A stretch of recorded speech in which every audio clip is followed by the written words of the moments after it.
Здравейте, приятели! Аз съм Слави и днес сме с третия епизод от поредицата Мистериите на България. На мястото, на което се намирам, няма никаква неразгадана мистерия, но то може да предизвика гордост у всеки българин, чувство, което все по-рядко изпитваме. Когато заминах да живея и да уча в Холандия, си спомням, че в един от класовете ме попитаха с какво е известна твоята държава. Помислих си веднага да кажа киселото мляко и бактерията кръстена на нас, но ми се стори прекалено банално. Затова ги помолих да изляза пред всички и да им покажа. Застанах леко притеснен пред курса и на прожектора пуснах първото видео от 7-те Рилски езера, на което попаднах в YouTube. Всички се захласнаха по гледките, като някои дори си помислиха, че ги лъжа и че им показвам Алпите. Но не, това е Рила. Суровата, могъща и неизменно красива Рила. Още тогава осъзнах, че много хора не знаят за безспорно една от най-големите ни природни забележителности. Басловя, че дори малко от вас са я посещавали и виждали с очите си. Надявам се с това видео да ви дам причина да го направите. Ако искате, може да се абонирате за канала. Не боли, пък и със сигурност не е толкова трудно, колкото изкачването на онзи склон там, който ни предстои. Може да ме подкрепите, като си вземете някои от книгите ми. Анимацията ще ви излезе някъде тук. Линкчета към тях оставям долу в описанието. Благодаря ви! 7-те Рилски езера се намират на североизточния склон на планината, като за да ги посетите, в Google Maps въведете дестинацията Лифт Паничище. Качвайки се на въжената линия, ще достигнете до хижа Рилски езера, откъдето тръгват повечето туристически маршрути. Ако имате желание и най-вече физическа подготовка, може да се качите по пешеходния маршрут, който върви успоредно под лифта. Независимо как се качите догоре, пригответе се за още ходене. В момента се намираме на около 2100 метра надморска височина, а трябва да се качим ето там горе на 2535. Отделете си цял ден за посещение и елате сутринта, ако искате да видите всички езера. Обиколката около тях е 8 км и се взима за около 5 часа. Я дайте да ви изпитам. Кой от вас знае имената на 7-те Рилски езера? Казвайте си ги на ум, а аз ще ви ги показвам нагледно. Най-долното езеро се казва Долното. Добре измислено, нали? То събира водата от останалите 6 и дава началото на река Джерман. След това е Рибното и, както сигурно се сетихте от името, в него има риба и е най-плитко от всички. До бреговете му е разположена и другата хижа. Третото езеро е Трилистника, просто защото има формата на трилистна детелина. Следва Близнака, което е с най-голямата площ и се състои от две части, свързани с тесен пролив. Петото се нарича Бъбрека. Няма да ви казвам защо, очевидно е. Шестото езеро е Окото, или наричано от някои Сърцето. То е най-дълбокото от всички, цели 37,5 метра, колкото една 8-етажна сграда. И така най-отгоре, на 2535 метра надморска височина, е Сълзата. Името идва не само от формата му, но и от кристално чистите като сълза води. Нашето пътуване днес започва по най-популярния туристически маршрут. Началната точка е хижа 7-те Рилски езера, след което пътеката нагоре през Сухия Рит и така до 30-40 минути се надявам да стигнем до езерото Бъбрека. Крайната ни цел е най-високото езеро – Сълзата. След това слизаме отново до Бъбрека, но се отклоняваме надясно, за да посетим и останалите. Предполагам, катеренето няма да ни е лесно с толкова много техника на гърба, но ще направим всичко възможно. Рилските езера са разположени стъпаловидно и са свързани помежду си чрез малки поточета, като по-горните се стичат по-отделно към Близнака, а след това надолу водата преминава последователно през останалите. Именно по тези поточета могат да се наблюдават малки, но много красиви водопади. Едно от най-известните и познати на всички езера е Бъбрека. То е заобиколено от поляни и е първата спирка на семействата, които искат да си направят пикник и да отпочинат. Често дори е крайна дестинация за хората с малки деца, решили да посетят езерата, защото след това идва по-тежкото изкачване. Сега тук може да ви се стори странно, защо има пътеки от чакъл, след като е национален парк и всяка човешка намеса е абсолютно забранена. Дори ако си спомняте, преди 2 години имаше скандал по темата. Намирам се в национален природен парк Рила. Това, което можете да видите зад мен, е камион затънал в кал, който превозва камъни, които трябва да потеглят нагоре към Седемте рилски езера. Проектът е по оперативна програма Околна среда с спечелено и одобрено европейско финансиране. Къде така с този джип? Тук ние работиме. Главният въпрос е, защо е нужно всичко това? Отговорът е да се предпазят пътеките от ерозия. Разбирайте, да се усвоят едни пари. Консервацията е хубаво и важно нещо, но определено се прави по този начин. Добре, че се усетиха, или по-скоро трябва да кажа, добре, че медиите се намесиха и от Министерството спряха багера, защото иначе всички пътеки щяха да бъдат посипани. Ако ще консервираме по този начин, аз лично мисля, че точно там има крещяща нужда от здрава подпорна стена, стила Лепо. Но хайде, стига толкова безумие на управлението ни и да се върнем към природата. Произходът на Седемте рилски езера е ледников. Оформили са се по време на последната ледникова епоха, която приключва преди около 20 000 години.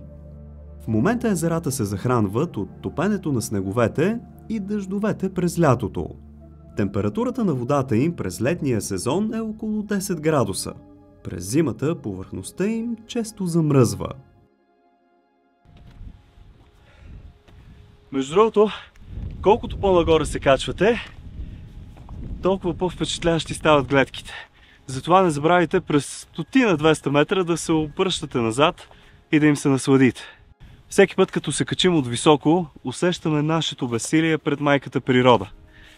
Ние обаче продължаваме още по-нагоре към крайната ни цел – Сълзата. Преди това обаче стигаме до окото, което се отличава с дълбоко син, пленяващ цвят. Отделяме няколко минути да си вземем въздух и да му се насладим. След това отново потегляме. Колкото по-нагоре стигаме по пътеката над него, толкова повече се оформя като човешки орган, независимо дали ви прилича повече на око или на сърце. Докато летим с дрона над езерото, може да видим стръмните склонове около него и да си представим как те продължават надолу под повърхността му. В него се е спускала водолазна експедиция с научна цел. През 2005 година те достигат до дъното му и установяват, че окото става все по-дълбоко и по-дълбоко с годините. Тогава отбелязват дълбочина от 37,7 метра. В момента виждате прозрачните води от филма на Владимир Веков и водолазен център Марина. Наистина е кристално и тогава за първи път всички виждат дъното на езерото, разположено на 2400 метра над морска височина. Ние продължаваме нашия поход нагоре към най-малкото, но и най-високо разположено езеро от всички – Сълзата. Маршрутът от тук нататък е най-сложен, но наистина си заслужава. Ние се позабавихме малко, защото аз постоянно обръщах поглед към окото и отделях време да му се насладя. Въпреки че на връщане ще минам от тук и то ще е постоянно пред нас. Наистина сякаш то се взира в небето и някак си потъва в него. И най-накрая, скъпи приятели, стигаме до Сълзата, или както е наричано още, Горното езеро. То е с максимална дълбочина от 4,5 метра, което го прави второто най-плитко след Рипното. Трудно е да отделим поглед от него и от приказните панорами, затова решихме да поостанем, но спокойно. Пътуването ни не свършва до тук. Да знаете обаче, че си е доста хладно. Дори и през горещите августовски дни температурите не се качват над 10 градуса. Затова си носете нещо връхно пък и почти винаги има вятър. От сълзата гледката несъмнено е най-зашеметяваща. Освен, че може да видите всички други езера в краката ви, осъзнавате и колко всъщност високо от останалата част на родината сте. Тук е мястото да прекарате време, любувайки се на гледките и да си починете с радост от достигнатата крайна цел. Потегляме обратно към бъбрека по добре познатата ни пътека. Малко преди да го стигнем се намира натовареното през лятото кръстовище, което разделя маршрута на два етапа. Точно до бъбрека се намира и разклона, като пътеката надясно води към по-ниските езера, като Близнака, Рибното и Долното, а наляво до обширните поляни, където се случва събитието на Рилските езера. Това е събирането на Бялото братство на 19 август. Тук дановистите честват своята нова година, като се хващат за ръце, подредени в концентрични кръгове и изпълняват тяхната известна паневритмия. За тях Рила планина е свещена и всяка година хиляди се качват на поляните до бъбрека и изпълняват своя танц. Дори днес, на 2 август, имаха нещо като репетиция и съм ги снимал с дрона. Ние обаче продължаваме надолу. Стигаме до северния край на Близнака и тук може да оценим колко по-голямо от всички останали е.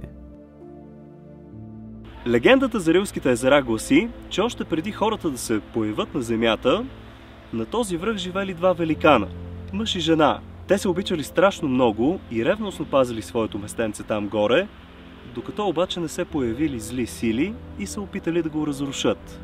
Мъжът бранил мястото и любимата си, но паднал убит. Сълзите на вдовицата не спирали и се събирали в низините.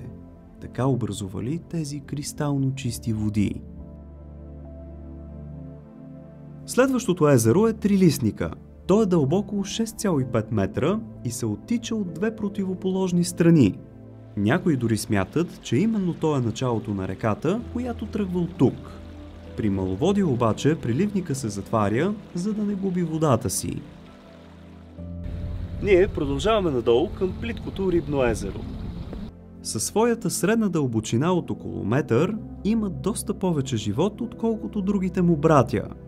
На единия му бряг има още една хижа, която носи името Седемте езера. Да не я объркате с другата. Туристическият маршрут минава малко над последното езеро, което е кръстено Долното, и ако искате може да се спуснете по пътеката и да го видите отблизо. Или да продължите по права линия директно към хижата. Неговата гледна точка също е пленителна, тъй като вдигайки поглед нагоре, виждате красивите върхове на планината. Ние сега се отправяме по долната пътека обратно към хижата и ще се насладим като за последно на енергията на това място. Скъпи приятели, понеже забелязах нещо, помолих Пламен да включи камерата и може да насочим там, сигурно и зрителите ще го видят. Но искам да отправя един призив към всички, които гледат и които посещават Рилските езера или други места на България. Докосвайте ги с очите си, с останалите сетива, но не изхвърляйте боклуци, не ги замърсявайте. Взимайте ги с вас и ги изхвърляйте. Не е тежко, нищо не е да го вкараш в джобчето и да го занесеш. Дори събирайте, ако видите боклуци, съберете го, нищо няма да ви коства. Нека да пазим България чиста. Ние ако не си я пазим, няма кой да ни я пази.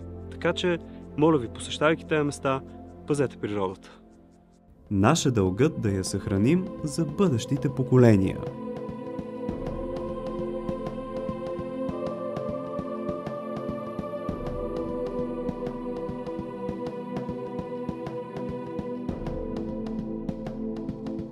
Това беше всичко за днес, приятели. Надявам се видеото да ви е харесало и ако е така, един палец нагоре.